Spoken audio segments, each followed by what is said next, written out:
I got so much motherfucking design on right now. Break it down, bring it back, make it clap. I got 3 old thoughts, new guap, wear that thing. Bitches on my line, and you know. Assalamualaikum warahmatullahi wabarakatuh. Hai teman-teman, saya Nur Febrianti dan sekarang kita akan belajar bersama-sama mengenai konflik Kepulauan Natuna antara Indonesia dan Cina. Selamat menyaksikan. Di mana sih letak Kepulauan Natuna? Natuna merupakan salah satu kabupaten di Kepulauan Riau yang berbatasan dengan Vietnam dan Kamboja di sebelah utara, Sumatera Selatan dan Jambi di sebelah selatan, Singapura, Malaysia dan Riau di sebelah barat, dan Malaysia di sebelah timur. Sengketa Laut Cina Selatan telah terjadi sejak tahun 1947. Dasar yang digunakan Cina untuk mengklaim seluruh kawasan Laut Cina Selatan adalah 9 garis putus-putus atau 9 dash line yang meliputi sejumlah wilayah milik Filipina, Malaysia, Vietnam, Taiwan, dan Brunei Darussalam. Dalam sengketa Laut Cina Selatan, Indonesia dianggap menjadi penengah dan tidak pernah mengklaim wilayah itu. Apa yang memotivasi Cina untuk mengklaim Laut Cina Selatan?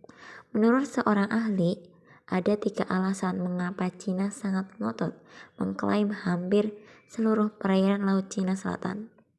Yang pertama, Laut Cina Selatan penting untuk patroli strategis kapal selam rudal balistik nuklir. Akses tersebut diperlukan untuk dapat memasuki Samudra Pasifik guna pencegahan terhadap invasi nuklir Amerika Serikat. Yang kedua, Laut Cina Selatan akan berfungsi sebagai zona penyangga bagi Cina jika Amerika Serikat melakukan serangan militer terhadap Cina daratan. Yang ketiga, sektor transportasi Cina membutuhkan jalur laut, sedangkan Laut Cina Selatan menyumbang setidaknya sepertiga dari perdagangan maritim lokal.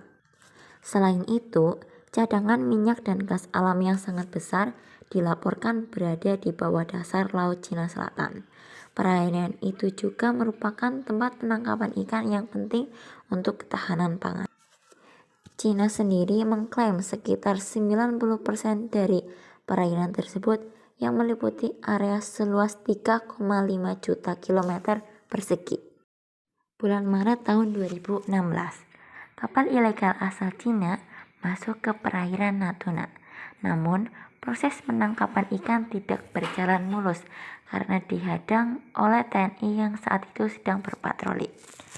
1 tahun kemudian, yaitu pada bulan Juli 2017, Kementerian Bidang Koordinator Kemaritiman meluncurkan peta NKRI yang baru. Peta tersebut menitik beratkan pada perbatasan laut antara Indonesia dan Laut Cina Selatan, yang kemudian diganti menjadi Laut Natuna. 2 tahun kemudian, yaitu pada bulan Desember 2019, sejumlah kapal asing penangkap ikan asal Cina diketahui memasuki perairan Natuna. Kapal-kapal Cina tersebut melanggar zona ekonomi eksklusif Indonesia dan dianggap telah melakukan penangkapan ikan yang ilegal. Dan dalam 3 tahun terakhir, yaitu pada tahun 2019, 2020, 2021, dan bahkan 2022 terjadi peristiwa yang memperuncing ketegangan terkait perairan Natuna. Akhir Desember 2021, Cina menuntut Indonesia untuk menyetop pengeboran migas sebagai klaim dari wilayahnya. Padahal, Indonesia sudah tegas mengatakan bahwa ujung Laut Cina Selatan adalah zona ekonomi eksklusif milik Indonesia di bawah konferensi PBB tentang laut pada tahun 2017 dan menamainya menjadi Laut Natuna Utara. Bagaimana sikap Indonesia soal kepemilikan Laut Natuna? Indonesia mengatakan bahwa ujung Laut Cina Selatan adalah milik zona ekonomi eksklusif Indonesia di bawah konferensi PBB dan pada tahun 2017 diubah namanya menjadi Laut Natuna Utara. Menanggapi tersebut, Cina keberatan dengan perubahan nama dan bersikeras bahwa jalur laut tersebut berada dalam teritorial yang luas di Laut Cina Selatan ditandai dengan 9 garis putus-putus berbentuk U. Namun, batasan ini tidak memiliki dasar hukum menurut pengadilan arbitrase permanen di Den Haag pada tahun 2016. Cina pernah mengirim surat protes. Ada 2 surat protes yang dikirim, yaitu bersama Garuda Shield dan protes keberadaan pengeboran itu. Nota diplomatik hanya boleh dibuka dan dilihat oleh pihak yang memiliki kewenangan diplomatik. Surat tersebut kira-kira dikirim dalam rentang waktu Agustus sampai awal September.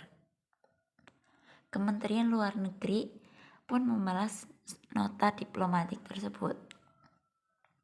Pemerintah mengirim surat balasan yang mengatakan bahwa protes itu tidak bisa kami terima, karena kalau pengeboran di wilayah landasan kontingen sesuai UNCLOS, konflik Natuna saat ini.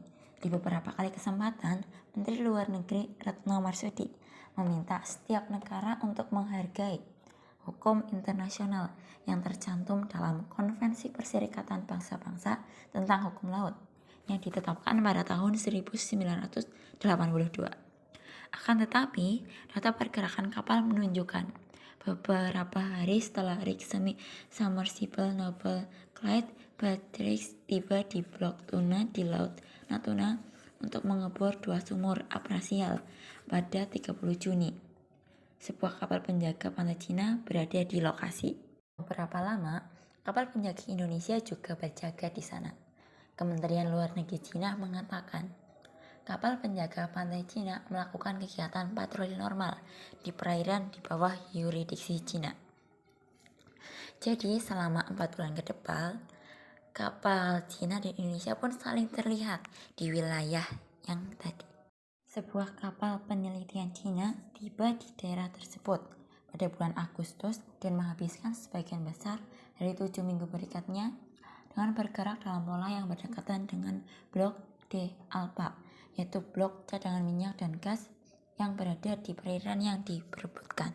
Menurut pakar hukum laut internasional mengatakan bahwa nota diplomatik yang dikirim oleh Cina beberapa waktu lalu menunjukkan sikap asertif Cina atas klaim teritorial Laut Cina Selatan di Natuna.